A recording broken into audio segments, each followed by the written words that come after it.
L'évaluation des stocks de bois. De combien de bois disposons-nous? Les chefs des eaux et forêts du département disaient il y en a tant, un chiffre X dont je ne me souviens pas en ce moment. Nous savions que ceci était presque impossible, mais il le disait, il l'affirmait catégoriquement.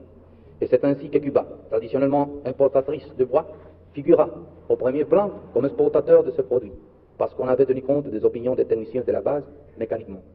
Nous continuons à importer du bois, mais nous avons dû l'importer avec du retard, dans de mauvaises conditions commerciales et en cherchant désespérément où le trouver. Notre commerce extérieur avait complètement changé d'orientation géographique. De 75% avec les États-Unis, il était passé à 75 et 80% avec les pays socialistes.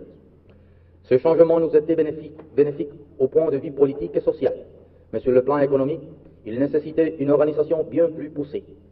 Antérieurement, des centaines d'importateurs spécialisés commandaient leurs produits aux États-Unis par téléphone.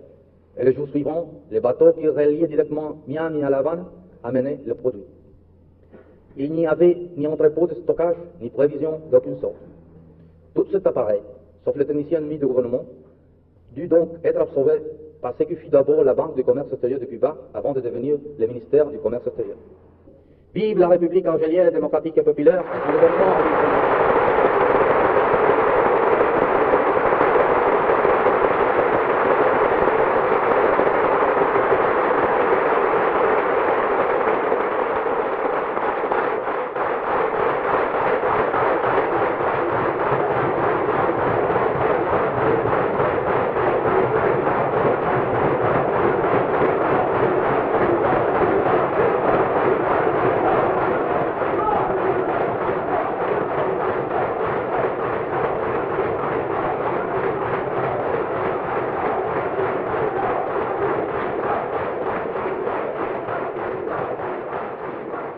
Vive l'armée nationale populaire. Ben Salem. La révolution serait trop long d'expliquer tout. Et même d'expliquer tous les points de contact avec la révolution algérienne, je pense qu'il serait un peu long, un peu difficile, un peu lourd.